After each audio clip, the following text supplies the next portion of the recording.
Welcome back to Q&A Thursday. I'm Erin, where I talk tips, tools, and tutorials for virtual assistants. It's been a hot minute since I've done a Q&A video, but in this series, if you ask me questions specific to your business, I will do my best to answer them. So without further ado, let's get into this week's question, which is from Daniel. This is an awesome question, by the way, and it relates to people who are not only students like Daniel, but people who want to be a VA as a part-time virtual assistant. So if you have a full-time job and you want to be a VA on the side, this week's Q&A is for you.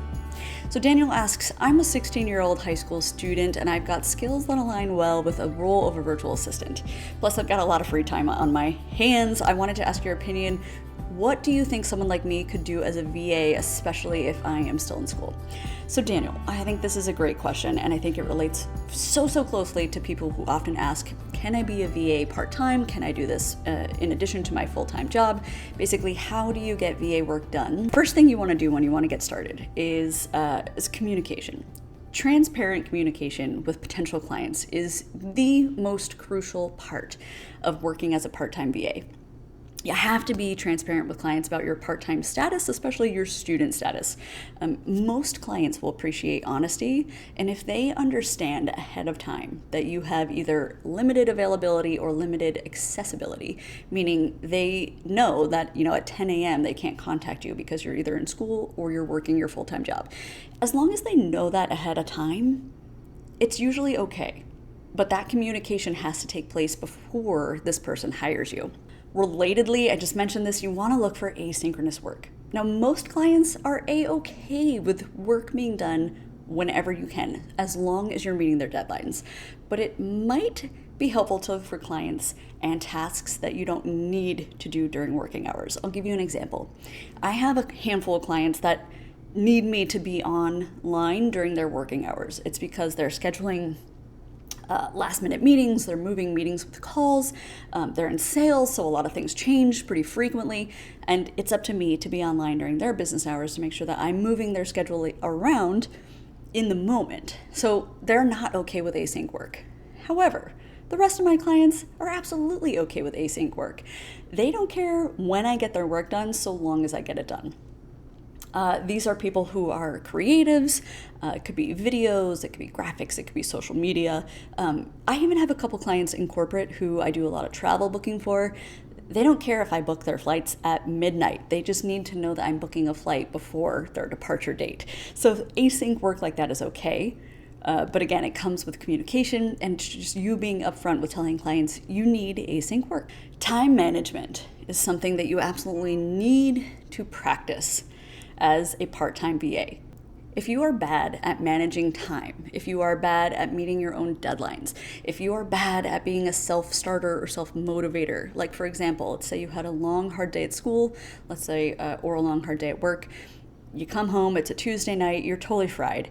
If you know you have work for your VA business to get done, and you're just like, I'm so tired, I don't want to do any of it, and you end up missing deadlines, that's bad time management.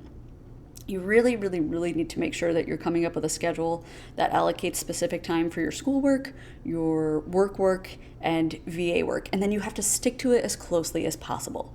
So yeah, even if you're brain fried on a Tuesday afternoon, if you've scheduled time for yourself from 5 to 7 to work on your VA business and your client tasks, you need to stick to that as closely as possible.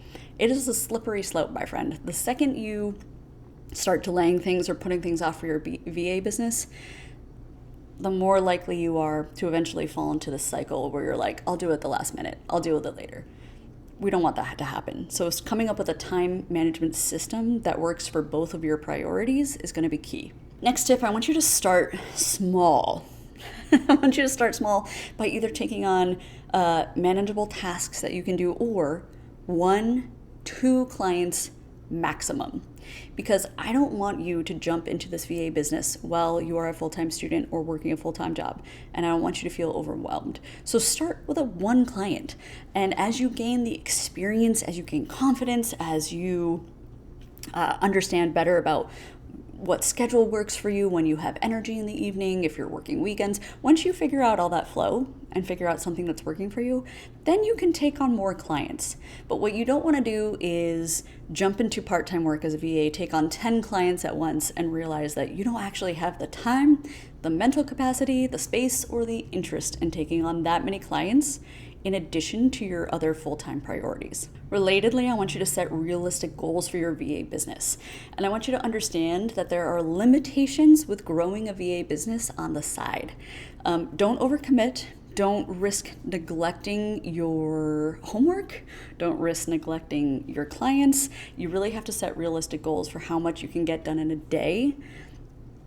And if you overestimate how much you can get done and you're constantly under-delivering, if you are failing to meet deadlines at school, if you're failing to meet deadlines at your business, if you're failing to meet deadlines as a VA, it means you've taken on too much and you have to scale back and be a little bit more realistic about what you can get done. And last but not least, start networking now. Join online forums, join groups, look for people who are tweeting about virtual assistants, and connect with these people, because networking can lead to job opportunities and advice from more experienced VAs. So start that networking now, even if you're thinking about part-time virtual work, even if you're just starting with one client. The networking, again, can help lead to other clients. Or if you're struggling with things like time management, you're struggling with how to get things done during a full-time job or a full-time school schedule, other more experienced VAs can give you advice, especially if you've made a rapport with them. If you've connected with them online, you guys are really vibing, don't be afraid to ask for advice as if they were a mentor to you. So all these people can be helpful and they should be a resource to you as you grow your business as well. Last thing I want to say to everybody watching this, whether you're a student or not, is that it can take time to establish yourself as a VA, but with consistency, which honestly, consistency is key, but with consistency and the right approach, which is, I think, taking it slow and steady, you can make this work. So Daniel, thank you for your question. Hopefully I've answered it in a way that makes sense and feels comfortable for you. I wish you luck in not only your studies, but also in growing your VA business on the side. And if you guys watching have any questions specific about your business as a VA, drop your question in the comments below this video, and I will do my best to answer them on another Thursday Q&A. Thank you guys so much for watching this week's video. I'll catch you on the next one.